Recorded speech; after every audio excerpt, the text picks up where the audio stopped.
mistakes I made after decades of constant moving on. My eyes on every step I make, searching for the beauty when I won't. 보고 나야 돼.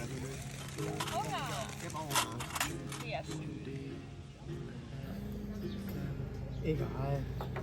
Know you might want Mal schmecken. how will throw my inside Das war so ein Neubaugebiet und da war eine normale Straße. so for you. Das ist nur eins von vielen Beispielen. Da musst du aussteigen. It's the right Meter darum. thing to do.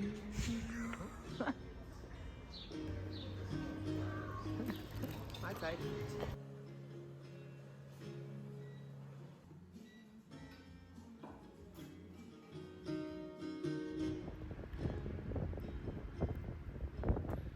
It's hard to admit there's a scratch on my soul.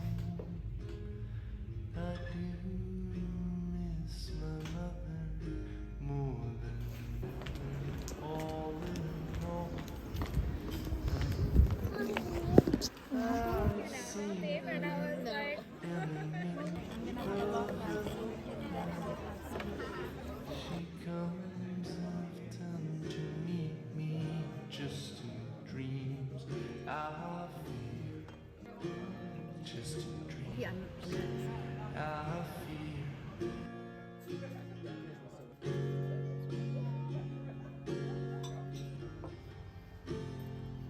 Dann lass die mal schmecken.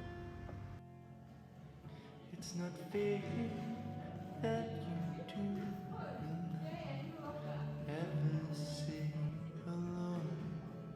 I've said goodbye forever, but you leave through my soul.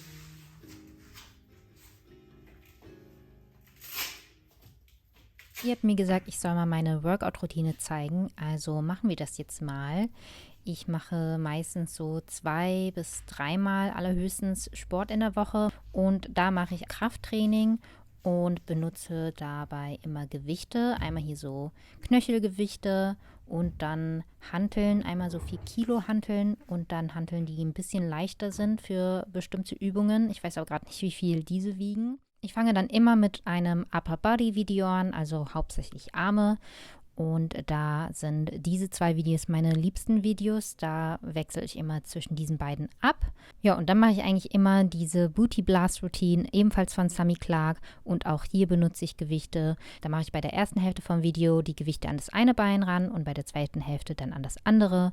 Und wo es passt, dann noch Hanteln. Ja, das Video mache ich wirklich jedes Mal und es wird trotzdem über die Zeit nicht weniger anstrengend. Aber ja, so für mein besseres Körpergefühl, so dass ich mich wohlfühle, ist mir so ein bisschen Po-Training auf jeden Fall wichtig. Ja, und wenn ich danach noch Energie habe oder noch einfach so das Gefühl habe, okay, ich will noch ein bisschen mehr auspowern, dann mache ich noch so ein Bauchmuskeln-Video. Auch da wechsle ich einfach immer zwischen diesen beiden ab. Ja, das heißt, insgesamt mache ich immer so 20 bis 30 Minuten Sport. Cardio bin ich irgendwie zu faul für, beziehungsweise ist es irgendwie langweilig und das gibt mir irgendwie nicht viel. Ja, das ist jedenfalls meine Workout-Routine, um euch die Frage zu beantworten, was ich denn so für Sport mache.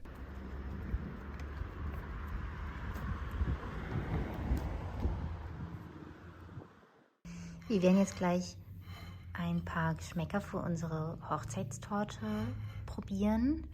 Wir haben hier Chocolate, Salted Caramel und Vanille, glaube ich. Dann Lemon Poppy Seed, Vanille und Himbeeren und Vanille und Wild Berries. Ich hoffe, ich habe das jetzt richtig. Und dann schauen wir mal, was uns so am besten schmeckt.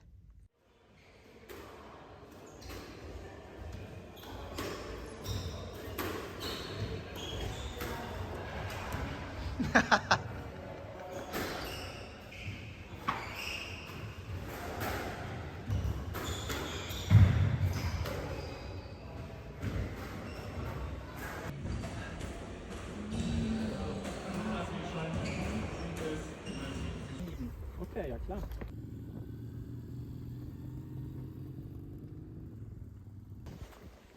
Das ist schon geil.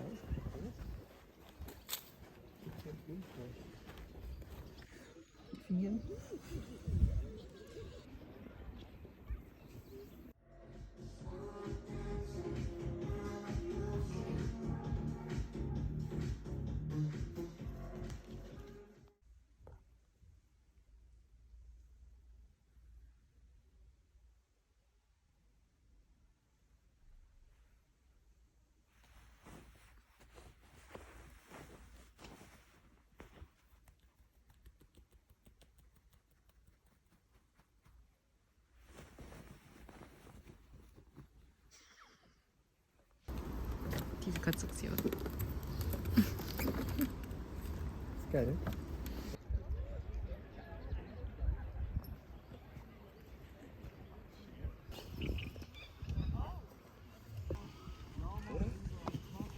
Mein Outfit für heute Abend. Ich habe hier so einen Top von WW an. So ein schulterfreies mit so einer Lage hier, was ganz viele Falten wirft. Und ich finde, dazu passt ganz gut diese Kette, die ich dazu kombiniert habe.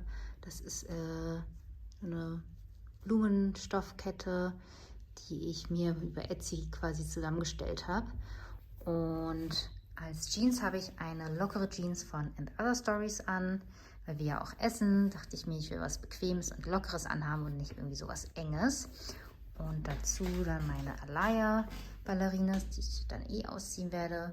Und meine kleine The Row 90s Bag. Ja, das ist mein Outfit. Wie immer, so eine Kombination aus super bequem und ein bisschen, ja, ein bisschen schicker.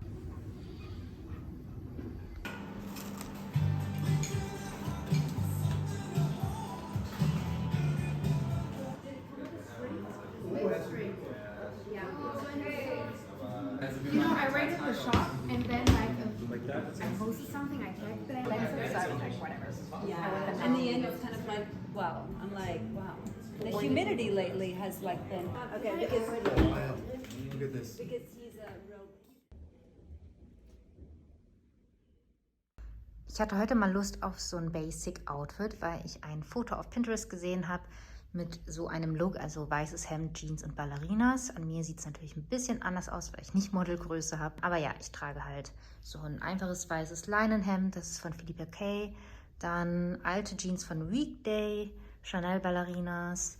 Und dann habe ich hier eine ganz alte Tasche von The Row, das ist die Ascot Bag. Das ist quasi ein kleiner Seidenbeutel. Es ist eine super süße Tasche und ich finde, das passt irgendwie ganz gut zu so einem ganz simplen Outfit. Dann noch ein bisschen was Unvorhersehbares sozusagen dazu zu kombinieren. Und ja, das ist mein Outfit für in die Stadt gehen. Da wir mit dem Motorrad unterwegs sind, ist es ganz gut, wenn man da noch einen Pullover mit hat, den man sich da drüber anziehen kann. Oder wenn es dann doch zu warm ist, binde ich mir den einfach so um. Ich denke, auf dem Motorrad würde ich das ein bisschen fester umbinden als so. Aber ja, ist ganz gut, den mitzuhaben. Das ist übrigens einer von Arket. Und ja, das ist mein ganz, ganz klassisches Basic-Outfit für heute.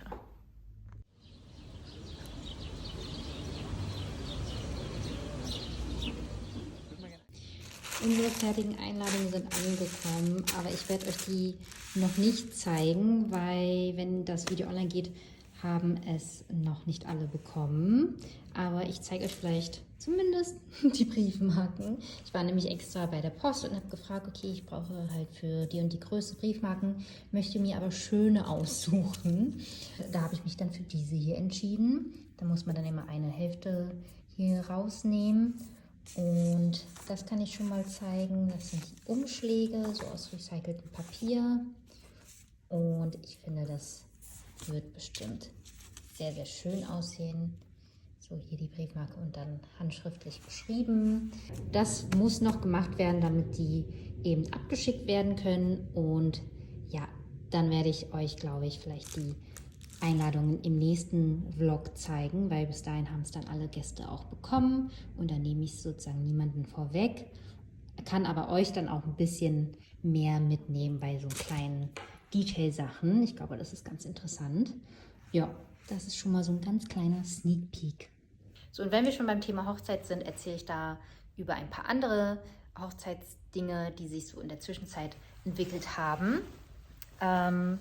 Also, ihr habt erstmal vorweg vielleicht, für die Gäste, die eingeladen sind, die meine Vlogs schauen, die sollten vielleicht jetzt die nächsten 5 Minuten überspringen, wenn sie sich davon mehr überraschen lassen möchten. Also nicht schon alles gespoilert haben wollen. Ja, so als kleiner Disclaimer. Aber ja, ihr habt in einem Clip vorher schon gesehen, dass wir so ein paar Samples probiert haben, so Cupcake-Samples. Oh, jetzt habe ich irgendwie so einen Fussel im Hals. Von Cakes Berlin. Cakes Berlin war auf jeden Fall irgendwie für mich so eine No-Brainer-Entscheidung, weil das kannte ich schon irgendwie ewig. Und da hatte ich jetzt dann auch nicht das Gefühl, groß recherchieren zu müssen, was es sonst für Optionen gibt, weil dann hätte ich mich damit nur vielleicht verrückt gemacht. Und ja, so ist es eigentlich relativ easy dann gewesen. Und ja, also geschmacklich erstmal haben wir uns da dann halt 3 Samples geholt. Vanilla Mixed Berries, Lemon Poppy Seed mit Fresh Raspberries und Chocolate Base und Salted Caramel und dann immer mit Buttercream dazu. Und ja, ich bin ja nicht so der Schokoladenmensch. Also esse ich schon halt mal, ne? Aber so, wenn ich die Wahl hätte, ist jetzt Schokokuchen nicht so mein Go-To, weil mir meistens das irgendwie zu süß ist, zu schokoladig und irgendwie, ja, ist es nicht so mein Favorite. Aber Johannes mag Schokolade und er liebt auch Karamell. Ich bin ja nicht so der Karamell-Fan auch eigentlich.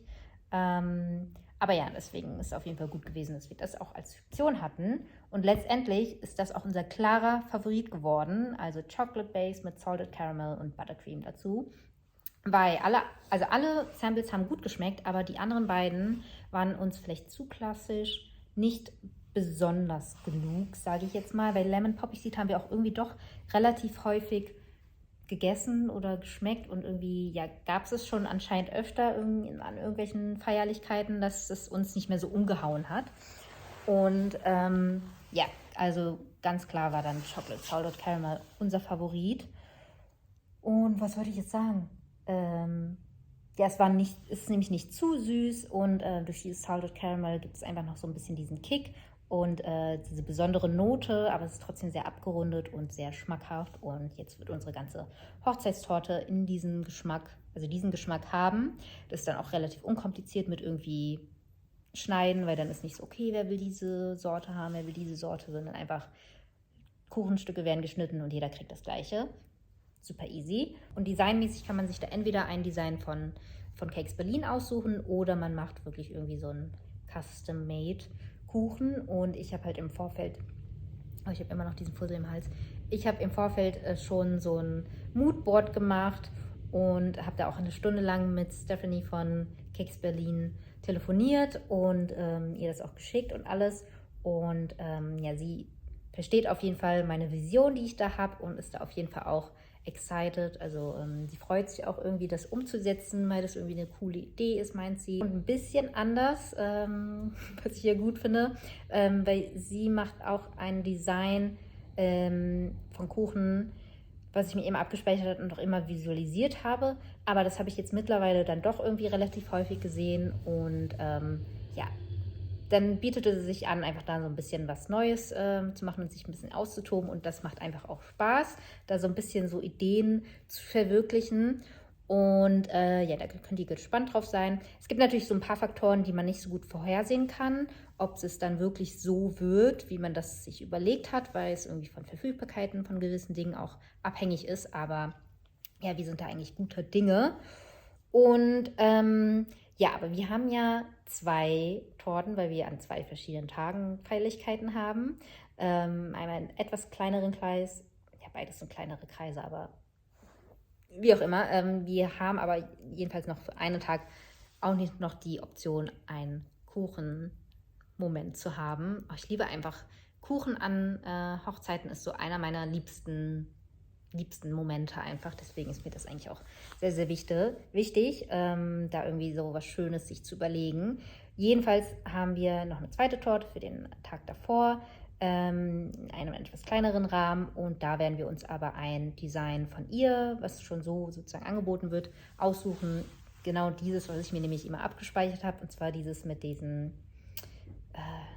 gefrillten Rändern, so barockmäßig designt irgendwie. Ich kann das ja nochmal verlinken, dann wisst ihr, was ich meine. Und da kann man dann noch Schrift dazu machen lassen, und ich finde, wenn es ein ganz weißer Kuchen ist mit schwarzer Schrift, ist es irgendwie ganz cool, dieser Kontrast. Und da müssen wir jetzt aber noch überlegen, welche Sorte wir uns dafür aussuchen. Ich glaube nicht, dass es irgendwie die gleiche Sorte wird, weil das ist dann irgendwie langweilig, wenn es zweimal das gleiche gibt. Und es wird aber nicht die anderen 2 Sorten sein. Vielleicht werden wir einfach blind eine Geschmacksrichtung auswählen oder nochmal was Neues zusammenstellen lassen. Mal schauen. So viel jedenfalls zum Kuchen. So, damit ich jetzt nicht so unglaublich viel darüber rede.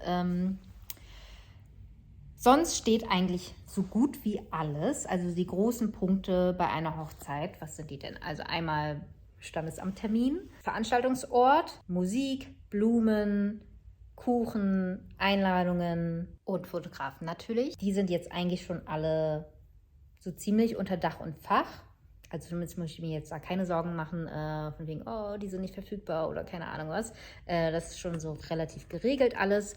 Und dann liegt es jetzt nur noch so an kleinen Details, wie irgendwie beim Menü. Gibt es noch irgendwie Unklarheiten, ob das irgendwie so okay vom Chefkoch ist, dass man da irgendwie Sachen umändert. Und dann halt so Sitzplan und ja, Gästeliste ist auch noch nicht so ist nur so zu 98% fix. Aber ja, sonst steht eigentlich alles. Also ich habe mich halt die letzten 4 Wochen sehr, sehr intensiv mit dem Thema beschäftigt und viele, viele, viele Moodboards gemacht. Johannes hat da auch Sachen organisiert und ja, es steht so gut wie alles. Meine Outfits stehen auch schon seit längerem auf jeden Fall schon fest. Das einzig Große, was jetzt noch fehlt, ist sein Anzug. Also wir haben da jetzt auch schon, also er hat schon ein paar auch anprobiert und wir haben da eigentlich so 2 Favoriten, aber unsere Favoriten sind nicht die gleichen. Also er hat einen Favorit und ich habe einen anderen Favorit, und da müssen wir jetzt gucken, wie wir da auf einen Nenner kommen. Da ist die Entscheidung noch nicht zu 100% gefallen, und erst dachten wir auch, dass wir beim Hemd zumindest beide wissen, okay, dieses Hemd, aber jetzt ist irgendwie der Kragen beim Hemd so irgendwie so nicht so 100%, zumindest für mich nicht so 100% das, was ich cool finde irgendwie. Ich fand es auf jeden Fall überraschend bei Anzügen, wie viel da so zusammenkommt, bestandteilmäßig und dadurch halt natürlich auch budgettechnisch. Kommt natürlich auch darauf an, wo man hingeht. Das kann man natürlich auch dann dementsprechend anpassen, aber ja, es ist auf jeden Fall, ich habe es auf jeden Fall unterschätzt, sage ich mal. Ich dachte so, okay, Hochzeitskleid oder beziehungsweise das Hochzeitsoutfit von der Braut ist so locker das teuerste. Aber nee, man kann sich irren, und wenn man dann halt irgendwie Richtung Smoking geht, Sakko, Hose, Kummerband, Hemd, Manschettenknöpfe, Fliege, Einstecktuch, Ansteckblume, Schuhe. Das ist so mein Learning gewesen auf jeden Fall, dass es da auf jeden Fall viel Luft nach oben gibt. Wir versuchen das ja schon so alles eigentlich halbwegs im Rahmen zu halten, weil wir so nicht so die Typen sind, die irgendwie unglaublich viel Geld für nur eine Hochzeit ausgeben wollten. Aber es läppert sich so schnell. Ja, okay, ich glaube, 11 Minuten steht jetzt hier auf meinem Display. Das war jetzt erstmal genug. Ich habe hier außerdem mal so ein Wedding Guest Dresses Pinbrot gemacht mit so ein paar Kleidern, die ich cool finde für Gäste. Von High-End zu Low-End, also es sind Kleider dabei von Mango und Zara bis hin zu Totem Mittelbereich oder Reformation und Christopher S. Bear, irgendwie mehr Designer-Sachen. Also alles so ein bisschen dabei, aber um so ein bisschen mal so ein Gefühl zu bekommen, was für Kleider es momentan gibt. Und das sind welche, die ich cool finde. Ich habe hier zum Beispiel für mich persönlich eine kleine Collarpalette gemacht mit möglichen Farben. Rot ist auf jeden Fall eine extreme Farbe als Hochzeitsgast. Findet, glaube ich, nicht jede Braut cool. Ich fände es eigentlich ganz cool, also vor allem, wenn es hier so in Kombination ist. Aber ja, vielleicht interessiert es euch. Ja, ich glaube, irgendjemand hat mal geschrieben, so zeig mal ein paar Wedding Guest Outfits. Ich selber bin dieses Jahr leider zu gar keiner Hochzeit eingeladen. Ich habe aber tatsächlich ein cooles Kleid im Kleiderschrank, was ich gern mal ausführen würde, genau für solchen Anlass. Aber ja, da bietet sich bis jetzt noch nichts an. Und naja, das sind so auf jeden Fall ja, andere Kleider, die ich irgendwie ganz cool finde. Und das ist bei mir ja nicht alles ganz so klassisch. Oh, auch das finde ich super cool. Aber ja, ich verlinke euch das mal. So, man konnte eben ja so ein bisschen mein Outfit sehen, aber ich wollte euch das jetzt nochmal richtig zeigen, weil ja, Inspiration ist immer gut. Und ich wollte diese Chance noch nutzen, um mich bei euch zu entschuldigen für das ganze Haarangefasste in dem letzten Clip. Also ich habe gemerkt, dass es ziemlich viel war und ich glaube, das nervt einige sehr, sehr doll. Also ja, sorry. Ich versuche es zu vermeiden, aber ich habe so ein Ding mit meinen Haaren und fasse die immer sehr, sehr viel an. Aber ja, zurück zum Outfit. Ich habe hier so ein Crinkle-Shirt von Arclet. Das finde ich super schön, so ein schönes, leichtes Sommer-Shirt. Und dann meine Bauer- oder Auto.de Capri-Hose, super bequem.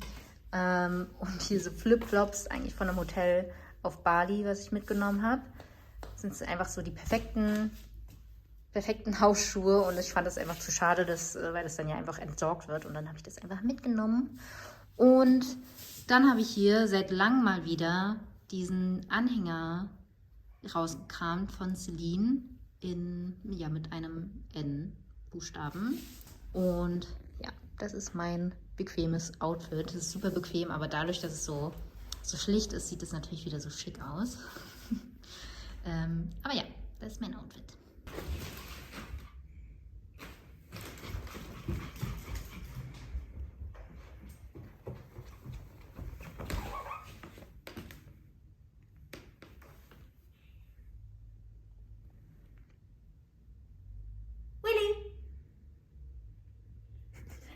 Steht da.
Johannes und ich waren ja im Museum und ich liebe Museumsshops.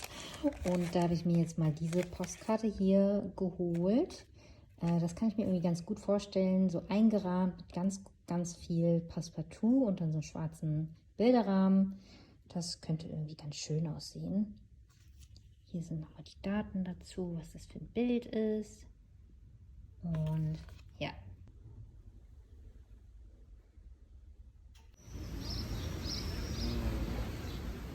Ich wollte euch noch das Outfit zeigen, was ich heute Morgen anhatte zum Frühstücken und aber auch gestern im Museum und ja, Essen und alles, was wir halt am Tag gemacht haben.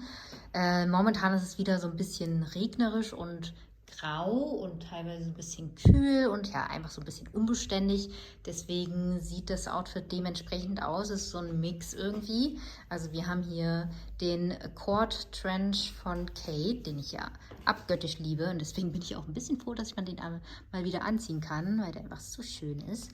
Aber um so ein bisschen Luftigkeit reinzubringen, habe ich hier einfach nur so einen Tanktop drunter. Das ist von Anine Bing. Ich liebe dieses Tanktop. Das hat so irgendwie so die perfekte Form und das ist auch irgendwie eigentlich noch schon ein bisschen dreckig. Ich glaube, ich hatte jetzt irgendwie so einen Make-up-Fleck oder so, aber ich hatte keine Lust, das ein anderes zu nehmen und dachte, das kann ich noch ein paar Mal anziehen, bis ich es in die Wäsche tue. Also heute kommt es in die Wäsche. Jedenfalls die Leggings dazu ist die Flared Yoga Pants von Arcade, die ich auch sehr gerne trage, wenn das Wetter dazu passt. Und ja, aktuell passt es.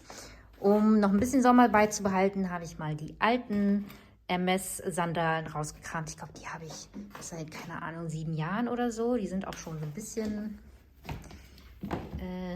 sehen schon so ein bisschen mitgenommen aus. Aber ich finde dafür, dass ich habe die auch teilweise richtig jeden Tag, Tag ein, Tag ausgetragen. Dafür haben sie sich sehr, sehr gut gehalten. Ich finde, die sehen immer noch top aus.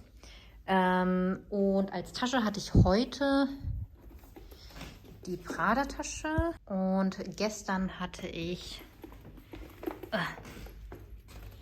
die Kelly Bag, weil das irgendwie ganz praktisch war mit dem Umhängegurt, weil wir mit dem Motorrad unterwegs waren. Und dann ist es einfach ein bisschen praktischer, habe ich so ein bisschen die Hände frei. So ungefähr sah das dann aus. So. Normalerweise habe ich die ja nicht so komplett zu, aber wenn ich die lager, dann schon. Und ja, vielleicht fragt man sich, wie kann ich mit diesem langen Mantel Motorrad fahren? Ich hole das dann einfach so ein bisschen hoch und lege mir das so in den Schoß, den übermäßigen Stoff. Dann funktioniert das schon. Und ja, das war mein Outfit in den letzten 2 Tagen. Ich hoffe, dass es jetzt wieder wärmer wird. Aber ja, heute ist es auf jeden Fall immer noch grau und regnerisch. Sieht man auch, wie krass mein Handy mich anstrahlt, weil es einfach so dunkel hier drin ist. Aber ja, etwas Gutes hat es zumindest, dass ich nämlich meinen schönen Kate-Trench wieder anziehen konnte. So, ich möchte euch mal ein kleines Update geben zu Haarentfernung und Tattoo-Entfernung. Und ich habe jetzt mal so Kopfhörer rein, in der Hoffnung, dass der Ton ein bisschen besser wird als sonst. Ich habe das Handy jetzt hier auf einen Tripod drauf gemacht und weil ich das nicht die ganze Zeit so halten möchte. Aber ja, dann manchmal schallt es zu sehr und dann ist der Ton zu schlecht. Und ich hoffe, das wird ein bisschen besser dadurch. Jedenfalls, also ich fange mal mit dem Thema Haarentfernung an. Das mache ich seit letztem Jahr Dezember, also noch gar nicht so lange. Es sind insgesamt 4 Sitzungen gewesen, die ich gemacht habe. Und zwar Achseln und Beine, also Unterbeine. Und das ist bis inklusive Knie zählt das. Und ja, das sind die 2 Zonen gewesen, die für mich irgendwie am wichtigsten waren zu behandeln, weil die am nervigsten sind, haarlos zu halten. Vor allem, wenn es irgendwie so spontan ist, also spontan hat man irgendwas Kurzes an oder spontan sieht man irgendwie doch die Achseln oder so und dann muss man immer schnell doch irgendwie rasieren oder so und darauf hatte ich einfach keine Lust mehr. Will aber trotzdem haarfrei sein, kann man sich ja auch entscheiden, was man möchte. Jedenfalls habe ich da 4 Sitzungen gehabt und ich bin eigentlich fast durch, nur hier gucken wir, ob wir in ungefähr 2 Wochen nochmal eine Runde machen müssen, also eine Session. Aber an den Beinen meinte sie, dass das schon gut aussieht, da kommen keine Haare mehr. Also wenn ich so gucke, dann stecken manche noch so ein bisschen drin und die müssen dann so ein bisschen abfallen. Manchmal kann man sie so ein bisschen rausziehen und dann ist da quasi gar nichts mehr dran und dann kommt auch nichts mehr nach. Und in den letzten, keine Ahnung, 6 Monaten oder so war das auch so, dass ich mich immer 3 Tage vor der Behandlung rasieren muss und dann, also ja, damit das irgendwie die richtige Länge hat oder so für die Behandlung. Und ich musste mich eigentlich so gut wie nie zwischendurch rasieren. Höchstens irgendwie mal, wo ich dann wirklich so ganz sicher sein wollte, dass dass da wirklich nichts ist, weil ich irgendwie ein Shooting hatte oder so, aber sonst musste ich mich fast nie rasieren und das ist einfach so ein befreiendes Gefühl. Allein deswegen würde ich es jedem empfehlen, der halt sich sonst regelmäßig rasiert, das zu machen. Es ist einfach so befreiend. Also man hat nie wieder irgendwie die Sorge, oh mein Gott, habe ich mich rasiert oder oh mein Gott, habe ich Beinhaare, sondern es ist einfach easy peasy, gar keine Gedanken dran verschwenden müssen und man kann einfach raus in die Welt und ja, ist sozusagen versorgt. Ist natürlich auch eine preisliche Sache. Ich habe vergessen, wie viel ich immer bezahle pro Sitzung. Vielleicht 150 für 2 Zonen. Aber wie gesagt, ich musste nur 4 Sitzungen machen. Vor allem 4 Sitzungen nur für Beine fand ich halt auch krass, weil unter uns gesagt hatte ich halt schon starke Haare an den Fesseln, meinte sie, heißt die Stelle. Wo ich meinte, so, ist das normal, dass die so dicke Haare sind, ne? Wenn man sie wachsen lassen würde. Aber ja, sie meinte, das ist normal. Aber ja, ich finde es sehr, sehr überraschend, dass nur 4 Sitzungen ausgereicht haben und dass man halt zwischendurch so gut wie nie rasieren musste. Das war einfach voll die coole Erfahrung. Da finde ich einfach, hat sich sowas von gelohnt. Auch wenn es halt pro Sitzung 150 € gekostet hat. Man macht aber nur alle 6 Wochen oder so eine. Das heißt, man kann sich ein bisschen das aufteilen und ein bisschen ansparen oder einfach so ein bisschen einplanen. Aber ich finde, es ist jeden Penny wert. Ich bin halt super happy damit. Und ja, zum Thema Schmerz habe ich das, glaube ich, schon mal an einer anderen Stelle angerissen. Es ist schon nicht angenehm und manchmal liege ich da auch.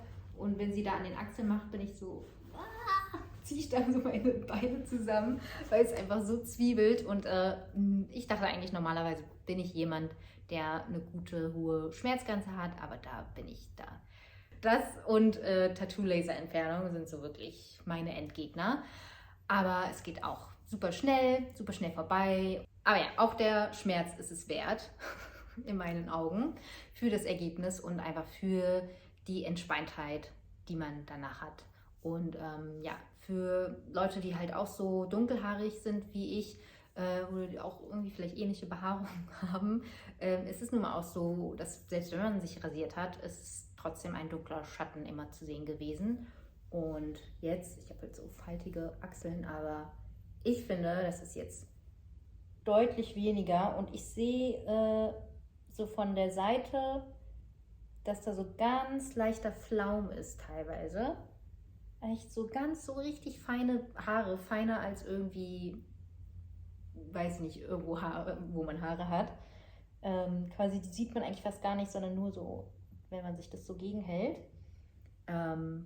Und ja, das finde ich sehr, sehr erstaunlich. Ich muss aber dazu sagen, wobei ich finde, das hat keinen großen Unterschied gemacht, aber ich hatte vor 7 oder 8 Jahren mal eine komplette, wie heißt das, IPL-Behandlung, also auch so mit Laser, aber irgendwie noch eine andere Technologie. Aber es kam nach einer Zeit trotzdem immer noch Haare und es war nicht komplett weg. Und ich hätte sozusagen noch viel, viel mehr Sitzungen gebraucht damals. Also ja, nochmal abschließend. Ich kann es halt wirklich jedem empfehlen, der immer mal mit den Gedanken gespielt hat, das zu machen, macht es, weil mich hat es total happy gemacht und mir viele Sorgen sozusagen abgenommen. Also ich bin super sorgenfrei jetzt immer dann zum See oder so, weil ich muss mich eben nicht irgendwie rasieren oder so. Rasierer mitnehmen auf Reisen oder so brauche ich auch nicht. Ja, das ist auf jeden Fall super cool. Und in Berlin bin ich gegangen zu Laser One. Das ist am Kudamm. Das ist so ungefähr genau neben Club Kitchen am Kudamm.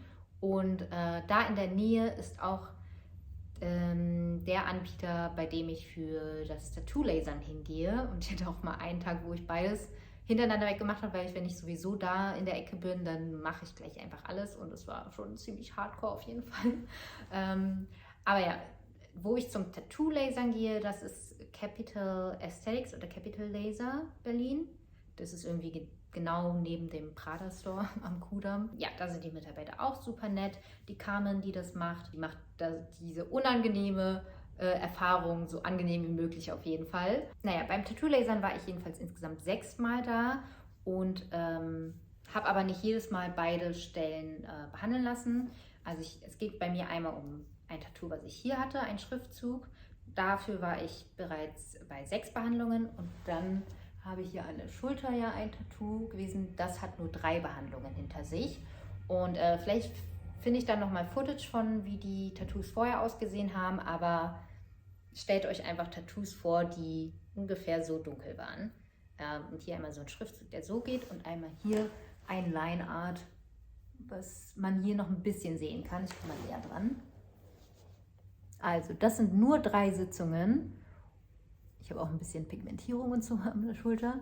Und man sieht so ein bisschen, dass da irgendwie was ist. Aber wenn man nicht weiß, was da war, kann man, glaube ich, gar nicht richtig sehen, was oder wo da was ist.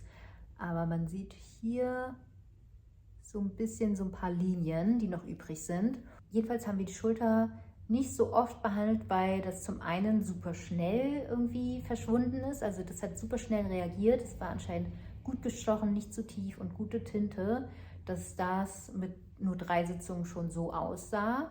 Und jetzt ist einfach der Kontrast zu niedrig. Also ich bin zu braun und das Tattoo ist zu schwach, als dass man da lasern kann. Also ich bin jemand, der halt sowieso sehr, sehr schnell braun wird, auch mit irgendwie 50 SPF und sehr, sehr oft nachcremen. Ich bin einfach auch ein Weltmeister bei Nachcremen an Strand, das kann Johannes bezeugen. Aber trotzdem werde ich halt sehr schnell braun und ja, deswegen haben wir da auch nur 3 Sitzungen gehabt, weil da auch irgendwie eine Urlaub und Sommermonate auch irgendwie zwischendrin waren, wo ich dann auch komplett das geskippt habe. Ja, aber so finde ich es auch erstmal okay. Ich kann auch erstmal warten und gucken, ob mein Körper das noch von alleine irgendwie abbaut. Ansonsten dann halt im nächsten Winter kann ich dann nochmal eine Session machen. So, und hier vorne hatte ich einen Schriftzug und das war einfach nicht gut gestochen. Das war deswegen auch ein Grund, warum ich das nicht mehr haben wollte, weil es nicht gut war. Und da hat man dann auch gemerkt, dass es da dann auch länger dauert, das zu entfernen. Also wie gesagt, hier habe ich 6 Sitzungen hinter mir und es ist noch ein bisschen am Verheilen. Deswegen ist da so ein bisschen frische Haut, so die so ein bisschen rosa ist und glänzt. Aber ihr könnt so ein bisschen vielleicht sehen, man sieht so nur noch hier so ein bisschen so was Schwarzes. Aber sonst ist es so gut wie weg. Also da müssen wir noch mal eine Session machen und gucken, was dann noch übrig ist. Aber ja, es ist fast weg. Und wenn man mal so vergleicht, ne, eigentlich ist ja so die Stärke. Ja, das ist auf jeden Fall ganz gut. Könnte nochmal besser sein, aber ja, für 6 Sitzungen finde ich es eigentlich auch okay. Und dafür, dass es halt so. Also da sieht man einfach, dass es so super tief gestochen ist und man weiß nicht, wie die Farbe irgendwie, was da für Bestandteile waren. Und ja, deswegen hat es hier einfach ein bisschen länger gedauert. Aber all in all, auch das finde ich cool, dass man das machen kann. Wenn man da echt unzufrieden ist mit irgendwie Tattoos, die man hat, ist nochmal schmerzhafter als Haarentfernung, geht aber noch schneller als Haarentfernung. Sowohl Haarentfernung und auch Tattoo-Entfernung sind so Sachen, die man sich wahrscheinlich immer ein bisschen aufschiebt, wo man sagt, oh ja, mache ich irgendwann mal oder so. Aber ja, kann ich auch nur empfehlen, sich das hinter einzubringen und dann ist man einfach auch happy mit dem Ergebnis. Und ja, also das ist so mein Update und quasi fast auch Fazit bzw. Endergebnis. Also ja, wie gesagt, hier und da muss nochmal eine Session gemacht werden, aber ich glaube, dann ist das Thema auch durch. Ja, so viel zu meinem Haarentfernungs- und Tattoo-Entfernungserlebnis. So, ich wollte euch noch eben meinen Charakter bei Diablo 4 zeigen. So sieht die alte nämlich aus. Ich finde richtig cool. Die hat so krasse Apps und man kann das Outfit so ein bisschen customizen und aussuchen, wie das aussehen soll, egal was man equipped hat. Und ich finde, das sieht super cool aus. Außerdem habe ich ihr auch so gebleachte Augenbrauen verpasst. Super on trend. Ich finde, das sieht in den Cutscenes auf jeden Fall auch sehr cool aus immer. Ja, finde ich super cool. Vielleicht zeige ich euch noch mein Pferd. Da habe ich gerade so eine Rüstung dran gemacht. Ja, über sowas freue ich mich ja immer, wenn irgendwie Sachen irgendwie cool aussehen.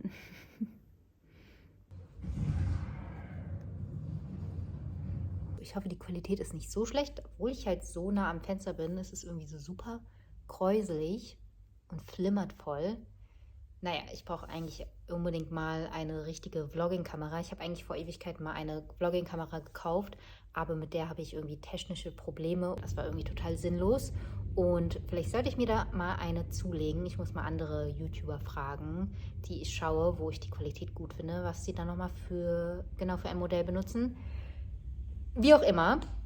Ich wollte ganz kurz erwähnen, dass ich mit Storm im Kino war, was voll schön war. Storm war, glaube ich, meinte sie, das erste Mal seit Corona irgendwie im Kino. Also sie waren erst nur vor 2020 das letzte Mal im Kino. Also war das ein besonderes Erlebnis und das hat auf jeden Fall Spaß gemacht, zusammen ins Kino zu gehen. Und wir haben Ariel geschaut, den neuen Live-Action-Ariel-Film. Und uns hat der sehr gut gefallen. Das hat total Spaß gemacht, den im Kino zu sehen, weil ja, man einfach so ein bisschen Reaktionen teilt mit dem Publikum. Also es wird so an Stellen irgendwie laut gelacht und so. Oder gegen Ende war irgendwie eine Stelle, wo irgendwie ein freier Oberkörper war und es in manchen Reihen so ein Oh kam, so wie so, oh, ein nicer Oberkörper. Das war lustig. Und ja, der war sehr schön und hat so alte Erinnerungen geweckt an den, ja, alten Ariel-Disney-Film, den ich auch immer sehr gerne mochte. Und ja, es hat sehr viel Spaß gemacht. Und Storm hat schon an einigen Stellen vorher geweint. Wir sind ja beide so die zwei Personen, die schnell zu Tränen gerührt sind. Oder ja, uns kommen schnell die Tränen. Es ist ja immer ganz, ganz lustig, wenn wir irgendwie zusammen irgendwas gucken. Und dann fängt es dann an mit, weil wir irgendwie weinen müssen. Da hat es bei mir aber lange gedauert, bis irgendwie so wirklich Tränen kamen. Nur bis ganz zum Schluss, da hat es mich dann doch gekriegt und hat mich dann doch zu Tränen gerührt. Aber ich glaube, so Vater-Tochter-Sachen brechen mich immer und da muss ich dann meistens heutzutage weinen, egal was, irgendwas mit Väter oder älteren Vaterfiguren. Naja, war auf jeden Fall ein schöner Film. Und ja, war gut, den im Kino geguckt zu haben. Und ich hätte eigentlich so Bock, wieder öfter ins Kino zu gehen. Mal sehen, vielleicht das nächste Mal zu dem neuen Mission Impossible Teil. Den im Kino zu gucken, wäre, glaube ich, ganz geil. Und Johannes will unbedingt Oppenheimer gucken. Ja, mal schauen. Im Juli kommen auf jeden Fall so einige Filme raus. Und ja, ansonsten, der Monat war sehr, sehr entspannt. Ich habe ja quasi Urlaub gemacht und es war irgendwie so gefühlt das erste Mal in so 10 Jahren so richtiges Urlaubsgefühl zu bekommen. Also ich habe natürlich auch immer so Urlaubstrips gemacht, aber nie so wirklich abgeschaltet und habe öfter auch irgendwie so Sachen mitgenommen, wo ich dann irgendwie abends, nachts im Hotelzimmer noch irgendwas machen musste, irgendwas abgeben musste. Und jetzt konnte ich mal so wirklich irgendwie so abschalten und runterkommen und hatte nicht irgendwie so immer diesen Druck im Hinterkopf. Das war auf jeden Fall sehr, sehr schön. Und außerdem hatte Johannes die letzten 2 Wochen Urlaub. Dann haben wir das halt auch richtig ausgenutzt und sind auch zum See gefahren. Und ja, das war sehr, sehr schön. Und ich habe auch sehr, sehr viel Diablo gespielt. Also beziehungsweise wir haben sehr viel Diablo gespielt. Ich habe dann auch manchmal alleine Diablo gespielt und sind seinen Charakter so mitgezogen, damit er auch mit hochlevelt. Ja, ich bin wieder so grenzwertig zu spielen. Ich will am liebsten jetzt gleich vielleicht noch eine kleine kurze Stunde spielen, bevor ich irgendwie den Vlog schneide. Das macht auf jeden Fall Spaß. Und ja, sehr, sehr entspannt. Also wenn, dann habe ich viel so Hochzeitssachen gemacht, was aber auch viel Spaß gemacht hat eigentlich. Und ja, gibt es sonst irgendwas zu erzählen? Kino habe ich erzählt. Diablo. Ja, ich glaube, das war es so eigentlich. Wir haben nicht viele Sachen in der Wohnung gemacht. Also ich kann nichts zeigen. Da drüben stehen immer noch die Tüllko-Kisten, die wir immer noch nicht ausgepackt haben und zusammengebaut haben.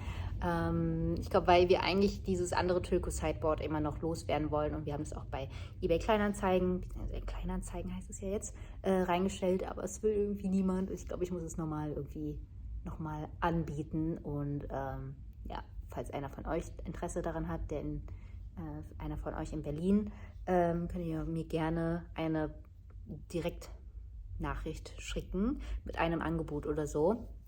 Ja, es wäre ganz cool, einfach den Platz dann zu haben und das nicht woanders hinstellen zu müssen, wenn man das eigentlich nicht behalten möchte. Und ja, bevor ich jetzt hier so sinnlos über irgendwelche Sachen anfange zu reden und abschweife, würde ich sagen, das war's mit dem Vlog. Das war der Juni-Vlog. Und ja, dann sehen wir uns im nächsten Monat wieder. Das ist der Geburtstagsmonat. Eigentlich sind Daisy und ich ja gar keine Geburtstagsmenschen und wir sind schon überlegen, oh, was sollen wir denn machen? Vielleicht irgendwas Entspanntes.